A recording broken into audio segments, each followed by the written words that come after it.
We are joined today by Mr. President Wilson, former President Congressional, and Secretary of State William. Thank you for coming today. We have gathered to learn more about the agreement, how they believe we should move forward in response to the sinking of the Lusitania. As you all know, the Lusitania was a British passenger ship sailing from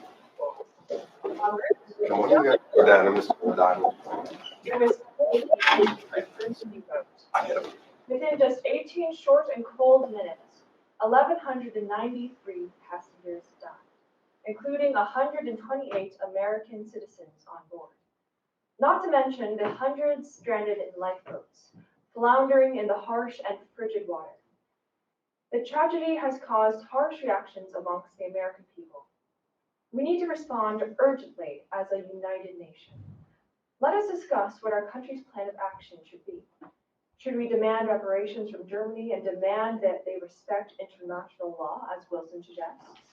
Should we declare war on Germany, like Roosevelt suggests? Or should we remain neutral and ban travel and trade within warring nations, like Brian believes?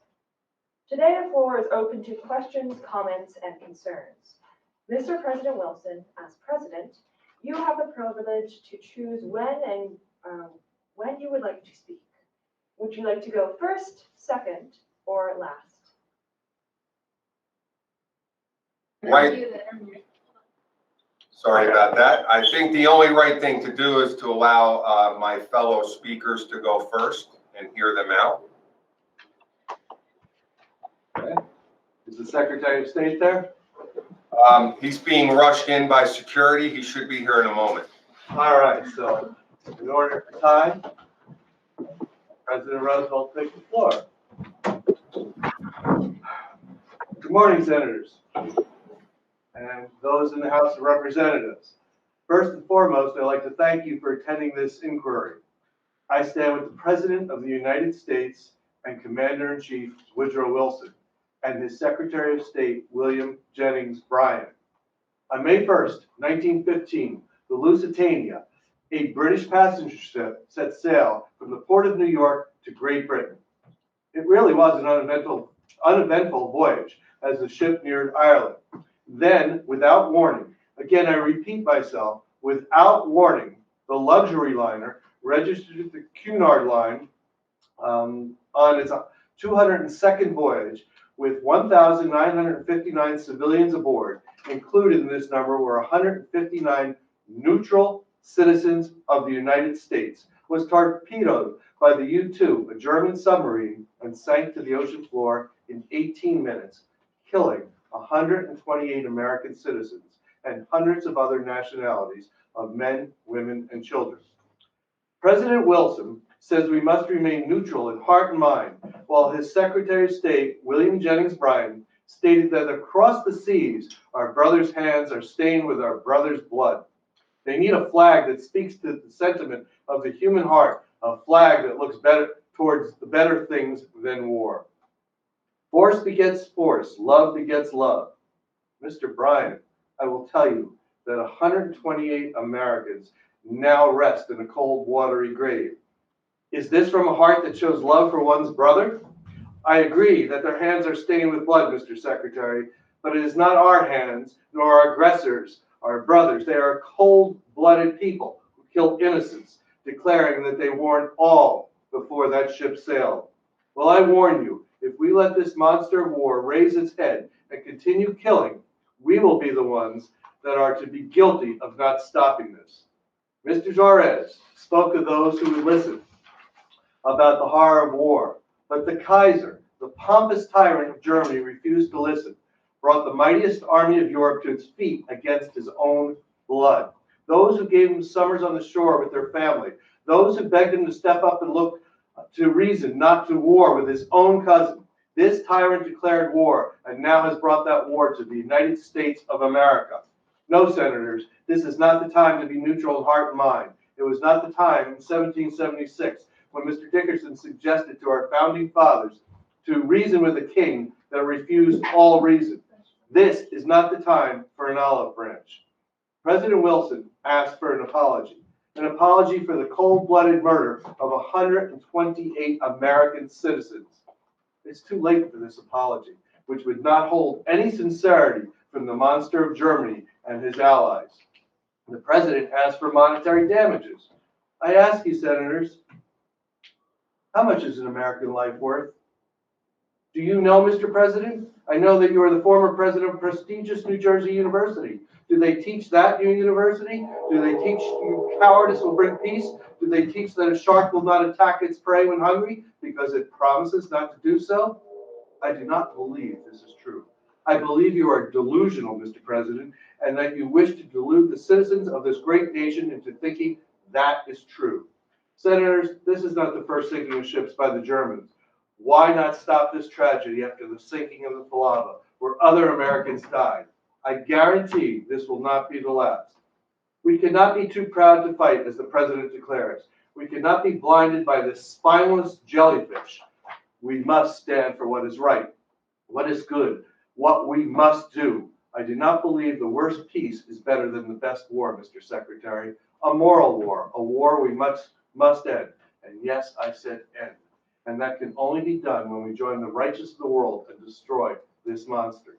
No, Mr. President, we're not too proud to fight. We're not too proud to listen. We are too proud to listen to this nonsense of your supposing neutrality while making millions and selling arms and asking for an apology. This is the only answer for America. In this century of America, we must use that big stick now to be able to walk softly in peace as this century progresses. Mr. Secretary, no one is neutral when innocent lives are lost. No one is neutral when we're told not to sail the seas, when we're told we must not travel freely. Why not just impress our sailors and stop trade and suffocate us? No, and no, Mr. President, we should not beg for money and guarantees. It is time for you, at this moment, to be the commander-in-chief. Thank you, senators, for your time and patience in listening to this old man, the man who stepped into the 20th century because of a bullet, and the man who has always believed in American exceptionalism.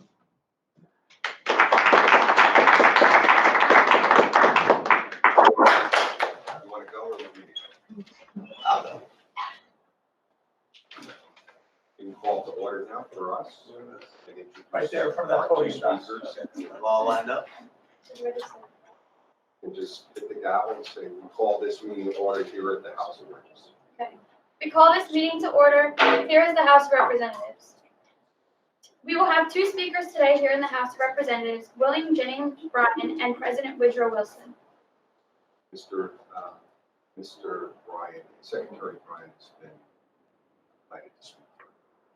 Secretary Bryan has been invited to speak first.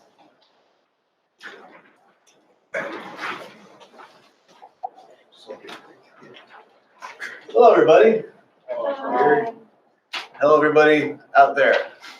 Hello, Mr. Secretary. Former President, how are you? All right. So, good morning, ladies and gentlemen. I would first like to thank everyone for coming today, including my distinguished colleagues, former President Roosevelt and President Wilson. Today, we must make a decision that will affect the country and our people. The war in Europe is a great one, with thousands dying each day. Some are soldiers, while others are innocent women and children. As of now, we are not involved in this war, and that is the way that it should stay. Mr. Roosevelt would like nothing more than to jump right into this slaughter with guns ablaze. Please understand I am not afraid of war, especially when it's for a just cause. Just like Mr. Roosevelt, I served in the Spanish-American War with the 3rd Nebraska Regiment. But don't let Mr. Roosevelt's pro-war speech fool you. He has lobbied for peace in the past. Mr. Roosevelt and I feel there are times we need to stay neutral and help other nations achieve peace. In 1905, I helped advance a peaceful resolution in the Russo-Japanese War by meeting with leaders and delivering a proposal of arbitration and a speech before the IPU. My ideas were then adopted by President Roosevelt, who later won the Nobel Peace Prize for successful mediation in the Russo-Japanese War later that same year. Mr. Roosevelt lobbied for peace then, and he should lobby for peace now.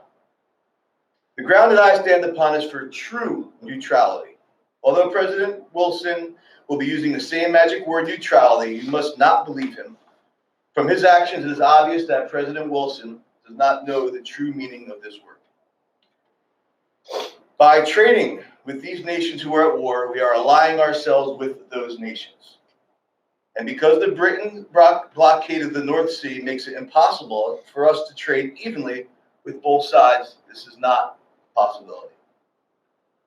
So in order for us to remain a truly neutral nation, we must ban all trading with warring nations. By doing this, we will achieve a few things: no allies, but more importantly, no enemies, and we will not have to worry about losing any more lives in a war zone, the seas of the Atlantic. And to ensure the safety of the American public further, I would think that it's necessary that we ban American citizens from traveling upon belligerent nation ships. The American public was warned by the German government of the dangers of traveling upon ships flying the flag of allied nations. These countries are at war, and they'll do what is necessary to protect their countries. We can ask for an apology or money damages from Germany, but are they really at fault? And if they're not at fault, what is our chance of getting anything? Since I was appointed by President Wilson as the Secretary of State, I've negotiated arbitration treaties with 30 nations. Each of these has provided a cooling off period as a way of avoiding war. So we have proof that a third-party arbitration system works in settling disputes. Mr. Roosevelt knows this well. He used the same with settling the coal miner dispute and strike, as well as the Russo-Japanese War while he was in office. We must try to do the same thing here. We have many problems to deal with here in our own country. There's no need for us to put American lives on the line for a war that is not ours to fight. Ladies and gentlemen of the Senate, I urge you to do what is right and most of all honest. We must remain a truly neutral nation. Thank you.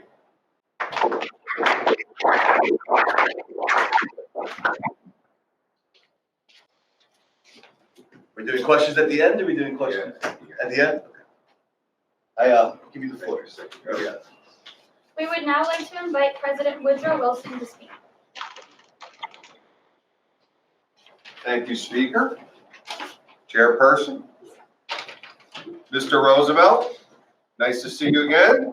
Nice to see you, President. Secretary Bryan, my devoted Secretary of State, and House of Reps members. Thank you all for coming after this tragic incident in which 828 American lives were lost. I will start with this. Wars are easy to start. They are not easy to finish. Now is not the time for war. The United States must not enter the war in Europe at this time. That's my position. That clearly differs from Mr. Roosevelt. Mr. Bryan and I's differences are more complicated. Every man who really loves America will act and speak in the true spirit of neutrality in which I propose, which is the spirit of fairness and friendliness to all concerned. The government of the United States, in which I am the head of, is not unmindful of the extraordinary conditions created by this war or the radical method of attack used by the German government with the sinking of the Lusitania. The methods of naval warfare, which are new, used by the Germans, which the nations of the world cannot have had in view when this war started because of this new modern war technology, are now ready to adjust and adapt to these rules. The rights of neutrals, and this is where I differ from my Secretary of State, in a time of war are based upon principle. It is the duty and obligation of belligerents to find a way to adapt the new circumstances to them. Sinking passenger ships is totally illegal and unacceptable to the United States of America. Freedom and liberty are in every American's DNA. We as Americans don't like to be told we can't do something. We will not accept Germany's demands that we cannot travel at sea freely and trade with who we please. We will not accept those demands. We asked the German commanders on these ships to stop sinking civilian ships immediately. It will no longer be tolerated, but now is not the time to act for war. The German government, to their credit, has already pledged to stop sinking ships in the future unless there is a warning. So in view, I will sum up so that we have the time to take questions. These are the three positions I take on neutrality and what I demand of the German government after the sinking of Lusitania. So I, President Woodrow Wilson, believe Germany must do the following. The United States government demands reparations for the American lives lost, so as far as a reparation can be made. Mr. Roosevelt talked about how much is a life worth. How many lives will we lose if we go to war now? We know this is a destructive and deadly war in Europe, in which the United States is unprepared at the moment for. Germany must also pledge that it will not sink any future ships of neutral ships without warning. The German government must apologize. This is second demand. The German government must apologize for its belligerent actions in sinking the Lusitania. 3, the German government must declare that it will follow international law and will not repeat these actions in the future. These proposals are best for America as we stand here now. So, Mr. Roosevelt, war is not the answer. You have children who are eligible for this war. I do not feel this is the time to send them over and put their lives at risk. The cost of losing millions of Americans' lives and dying is way too high now. Mr. Bryan, total neutrality is not the answer. Americans have the right to sail freely on international waters. We also have the right of free trade. We now live in a global economy. The United States must be neutral with full rights to trade and travel with others. That's where I stand and urge the House and the Senate to stand with me. Thank you.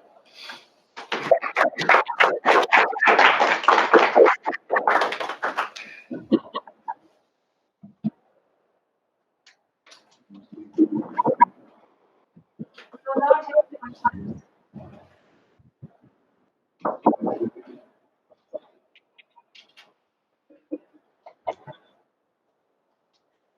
Senator.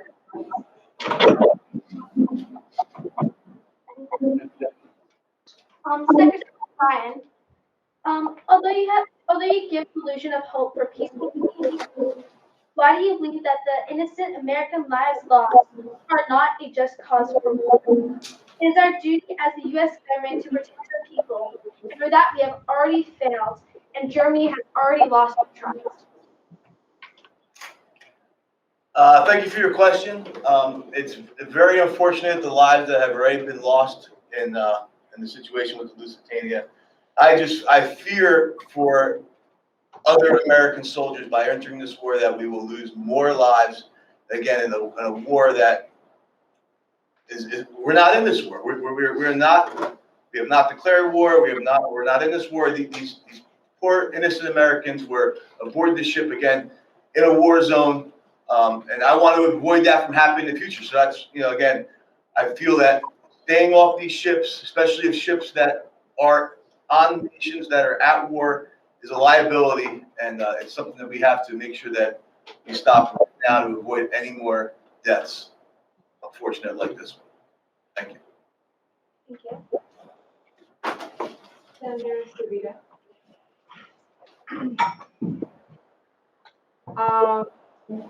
Wilson, President Wilson.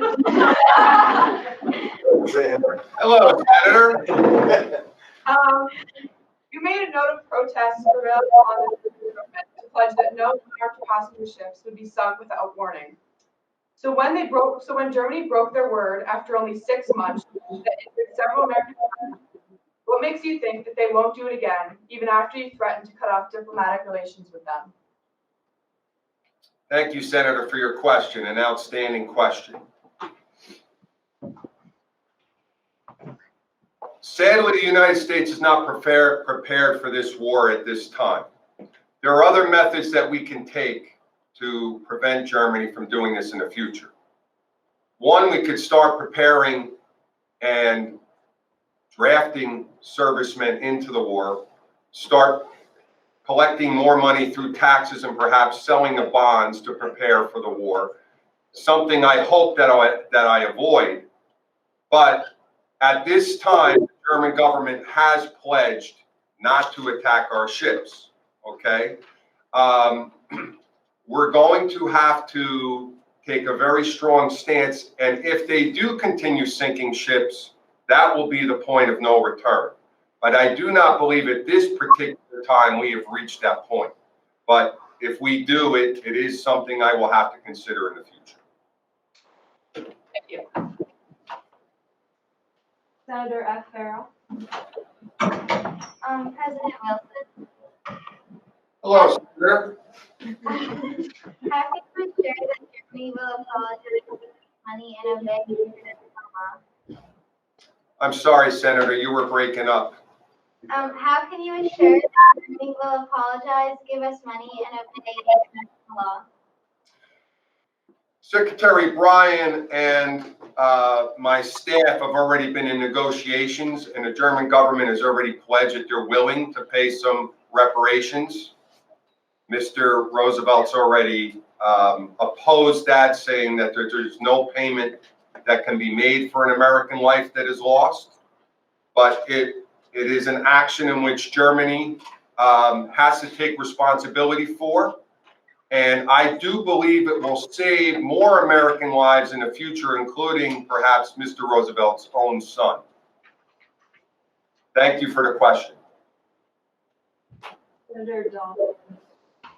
Former President Roosevelt, do you believe that you can win the war better than current President Wilson? I don't believe this. I don't think he has ever had the training. We know in 1898 that I relinquished my position in the government and went to war in Cuba. And we were successful with that. We also built a modern Navy at that time. So yes, to answer your question simply, yes. Senator Orby. Former President Roosevelt, so you said you're pro war, right? So considering I'm not pro-war, Senator. you're pro going to war. I'm pro-saving American lives. Okay, so considering Germany is international warfare, would you say that Americans and other considering Germany like international law with their We have the pro guys. would you say that other countries like America do the same now?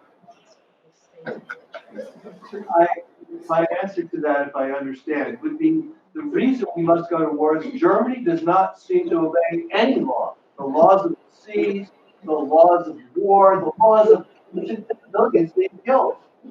Right now, this seems to be the only answer. Germany began this. We must end it for the world. We must do it now. May I ask the chair if our House members could have a few questions with Mr. Roosevelt? Absolutely. Anybody want to ask a question to Mr. Roosevelt first, because we can stay behind. Honorable Diego, how do you rise? So, Mr. Roosevelt, like you say, we must protect American lives, but won't we just be like throwing even more of them away, like by joining the war? My esteemed colleagues in the House, sometimes in life you have to stand for what's right. Would you have asked that of General Washington, John Adams, of Sam Adams, of our founding fathers? Should we have stayed home, we wouldn't have lost any lives, but we would not be the country we are today. This is the time we must stand for what is right in the world and make sure that the world abides by the rules. Somebody else? Honorable Elizabeth, how do you rise? Earlier, you mentioned that the Kaiser is tyrannical for declaring war against their people's wishes. How would we be any better than Germany if we too entered a war against the wishes of many Americans? First, I don't believe it is against the wishes of many Americans. They were not asked, they were told by the president. Okay?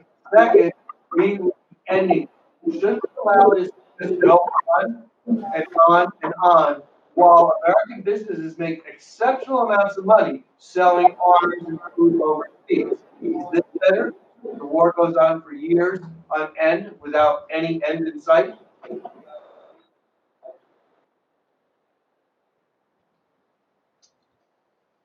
Back to the Senate. What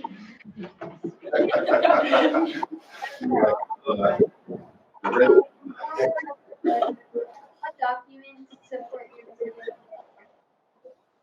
Who's the question addressed for? I'm sorry. Former President Roosevelt. Okay, sorry. What documents? Yeah.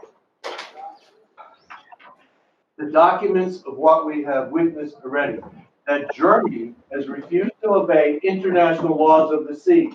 Do you not agree, Senator, that they sank a ship without warning? Is that not against the law of the sea? We're not on this ship. Is it not the role of the United States government, first and foremost, to protect United States citizens? Does that answer your question? Do we have questions for Secretary William Jennings Bryan or for President Woodruff? President Wilson. So as you mentioned in your speech, how one of the demands to come to true neutrality is apology. What call to action do you believe will come from an apology from Germany? That's a great question. Thank you for the question. What we hope to come from Germany is that they will come to their senses by using this new modern technology of U-boat submarines to sink. That they will respect that the United States, if we come into the war, could tip the balance of power against them. So we're hoping for them to see that it will be basically political suicide and economic suicide for them to drag us into this war. It would be a very big mistake to get us on the side of the Allies. Remember, at this point in time, American people are split on which side that they would actually join. We're still harboring a lot of resentment towards the British.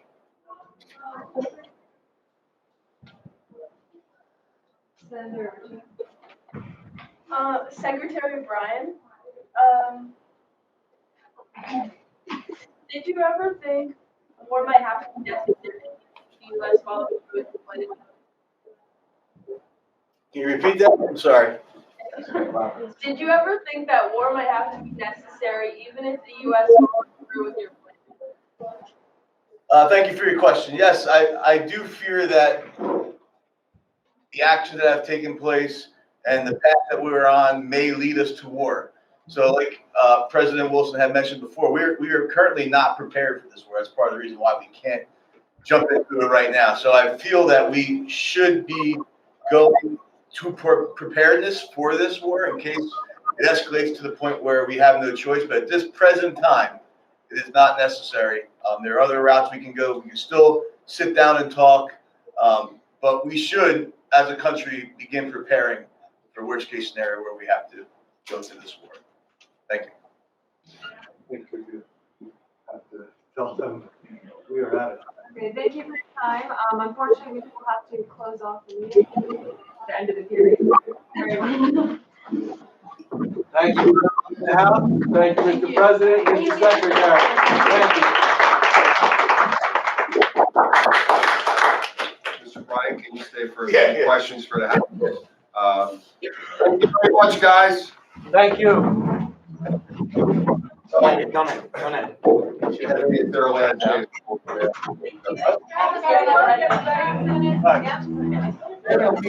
What?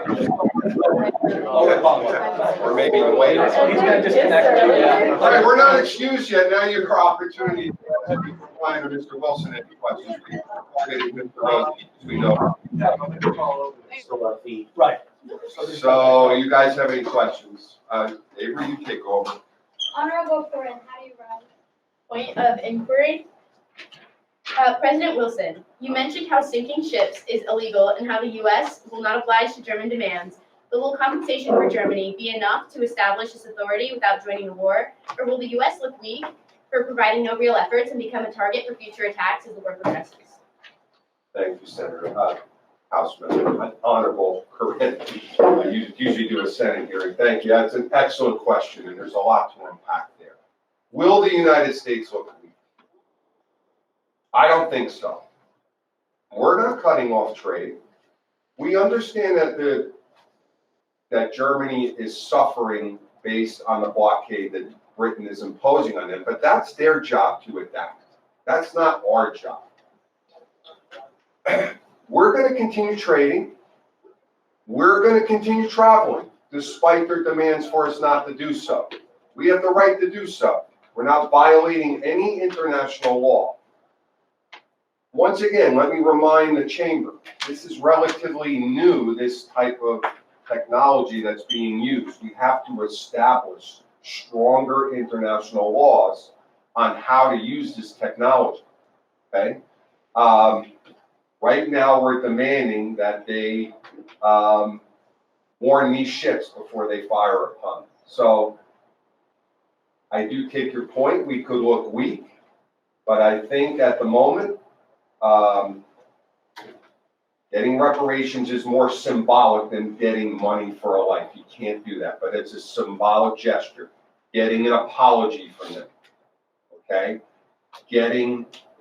Continuing our right to trade and continue our right to travel is not showing weakness, but we're being firm that this can't continue in the future, and we are demanding a pledge from them not to do it again. So I'm hoping these actions are strong, and I believe they are, and I do believe that this will prevent the German government from carrying this out in the future. Thank you for your question. Honorable Carly, how do you rise? I also have a point of inquiry for Secretary Bryan. So America preaches justice for all. So how will the innocent people get justice if we don't enter the war? And shouldn't we fight to protect lives to make up for the ones that we've lost? Thank you for your question. Very good question. So we are asking for Germany for an apology and money damages to the families of the Americans that were lost. So we're not just sweeping under the rug. We're not just forgetting these lives that were lost. We do want to avoid any further loss, though. So by going into the war, now we're going to be fully invested in the war. There's not going to be reparations necessarily, depending on whether we're the winner or the loser. There's going to be many more lives lost. So again, we're not just forgetting them. We are asking for money damages and reparations.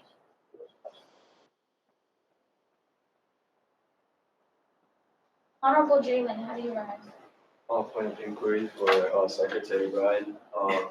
If we stopped all trade with warring countries, how would we fill that economic void? It's a great question. I figured that would come up at some point. So obviously, my stance that I'm on is to end trade at this point in time while this war is happening. As we sit down and look at the war at this point, there's no clear side who's going to win this war. Whether it's going to be the good guys, the bad guys, the allies, the Axis powers. And we have a relationship with both of these sides as of right now. We're trying to, at least, to make money, right, and to further our nation economically. So I think we should just be on hold at this point, okay? Because again, we are by sailing to do trade. We have to sail across the water. We're in an enemy territory. We're in a war zone where again lives could be lost, like they just were. So we're going to be putting it on hold at this moment, okay? And when the war is over, Europe's going to be in shambles, right? All these countries over there are going to need to be rebuilding. infrastructure, bridges, hospitals, schools. They're gonna need supply. And where are they gonna turn to? The one country that wasn't involved, the one that didn't pick sides, right? The one that stayed neutral. So our economy will rise above all rest, right, when we go to rebuild Europe after this war. So, and again, not be on the side, we can help all, which is something that we pride ourselves on. So our economy may, for the short term, be on a hold, right, but we will double that and more once the war is over, and save lives at the same time. Thank you. Honorable Michael, how do you rise? I have a point of inquiry for President Wilson. So staying neutral, one of the reasons to do that is to prevent the lives of Americans being lost. However, Germany is not guaranteed to follow your demands and not attack innocent American ships who are trying to trade and travel. So sending our people into seas and controlled by German submarines, how would you ensure their safety? That is a great question. Thank you, Michael. The safety of all Americans is the biggest responsibility of a president and a government. See, that's why we're created. So once again, this is relatively new. I've spoken to the Secretary of Navy. He has a strategy that he's going to do these convoys in the future once we get the required and effective ships that could maybe act as a protector of these ships. And once again, if we're going to go to war in Europe, we're going to have to send so many troops, so many supplies over there, something we've never done. So I'm going to tell my administration to look into maybe even taking over private businesses in the future and doing war production at a mass scale if we can't protect those ships.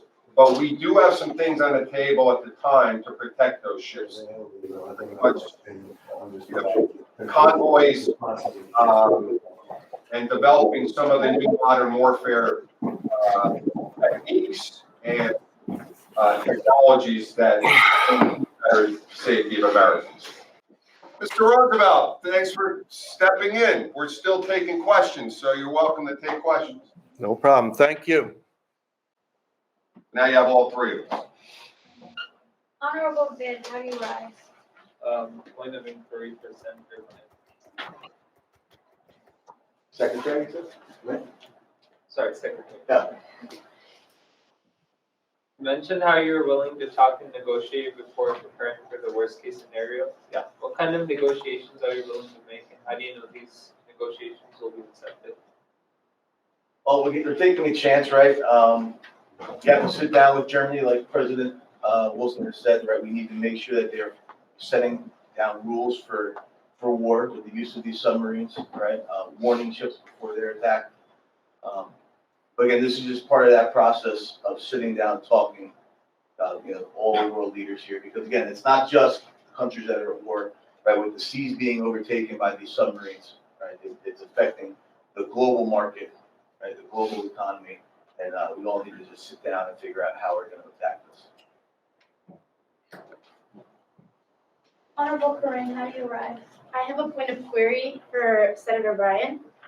So it is evident that the U.S. joining the war will strengthen the ally side. So is it realistic to believe we will remain neutral through the entire war? If not, would joining now and potentially ending the war earlier save more American lives than waiting until we don't have a choice?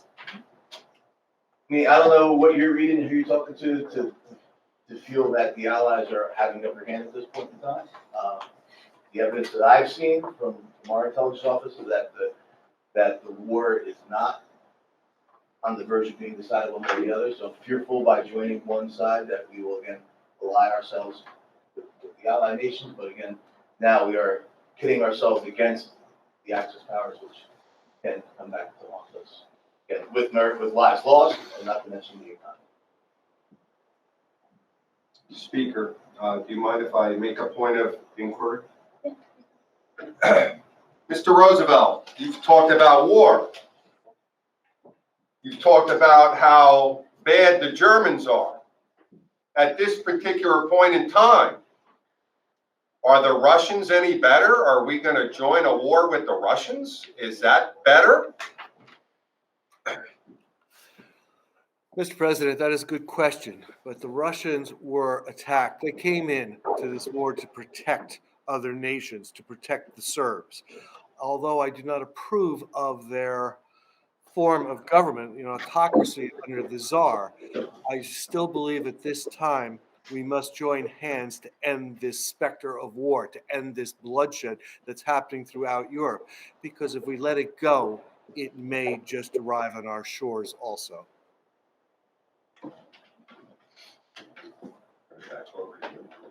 Honorable Elizabeth, how do you rise?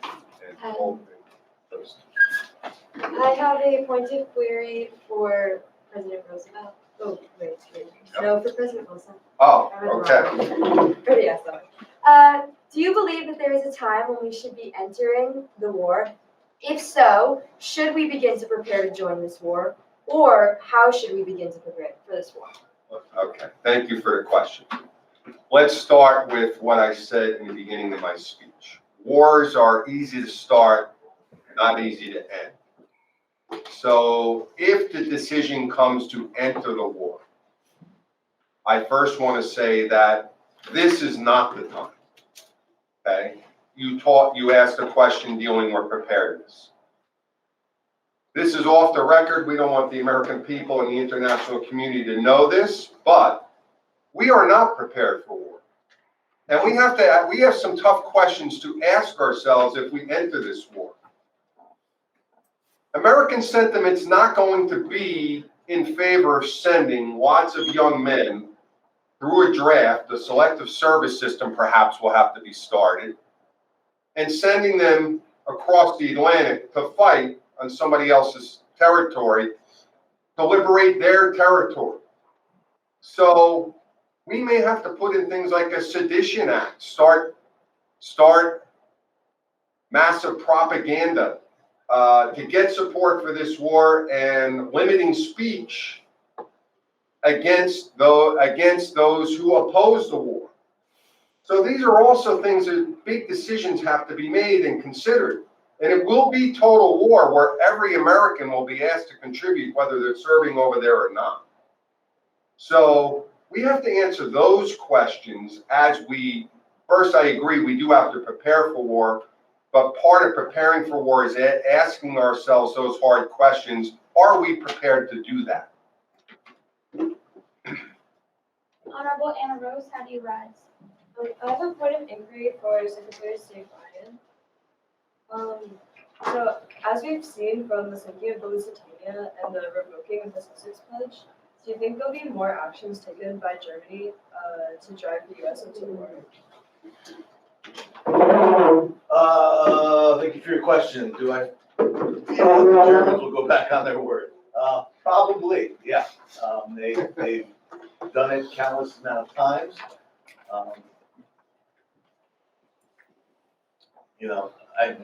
It's really the work of our president and our government to make sure that the German government sticks by their word. Like I said, I think we have to prepare. So I don't think we need to go into war at this moment. But because of the track record of the Germans, and a very good point that you're making, I think that our government needs to prepare, whether it be setting up the draft, whether it be turning over our economy, our working economy from our everyday materials to our wartime materials. Something has to be escalated, along the lines of the possibility that we may have to go into this war. I do agree. Honorable Hope, how do you rise? I have a point of query for President Wilson. What happens if Germany does not keep the promise that you are making them uphold? And is this when you will turn to either Secretary of State Bryan's or former President Roosevelt's plans for action? Excellent question. Once again, Mr. Roosevelt's plan of action, he wants war now. He brought up the founding fathers who had said they wouldn't run from this war.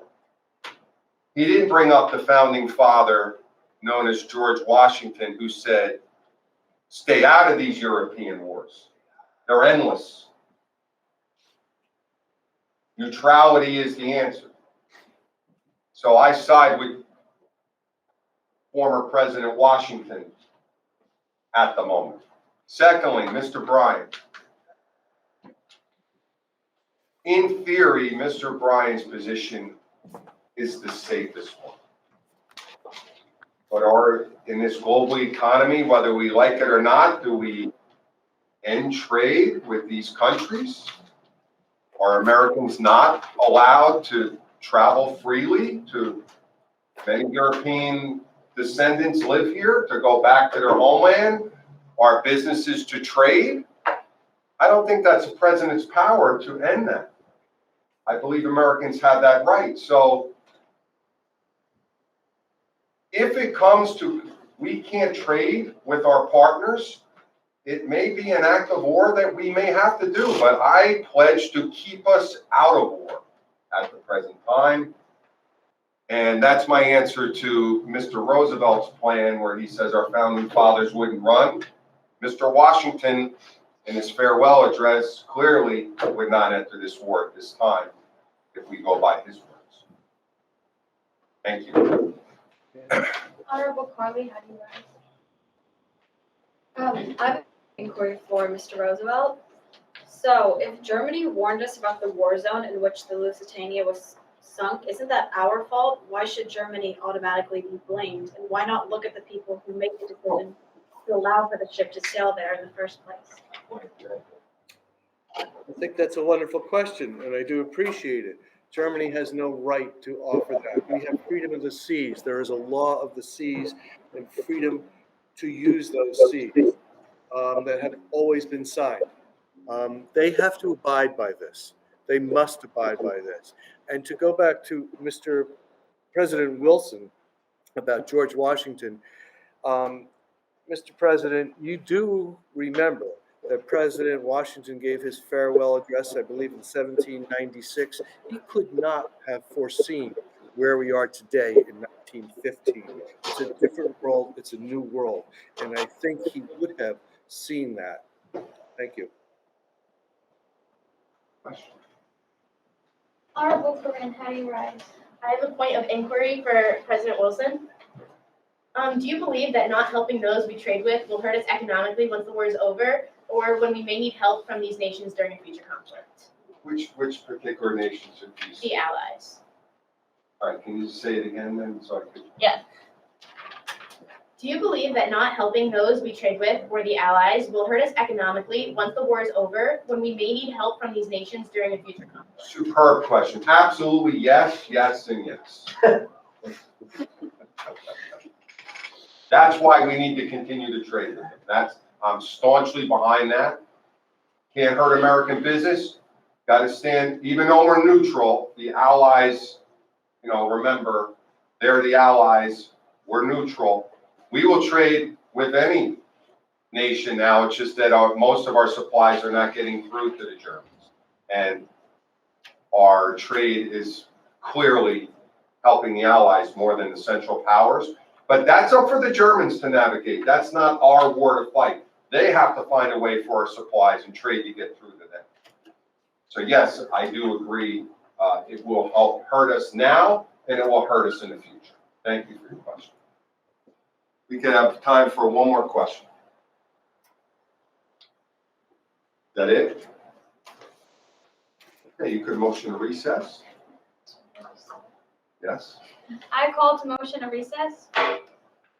All right. Thank you very much, everybody. Thank you, Mr. Weinstein. Thank you.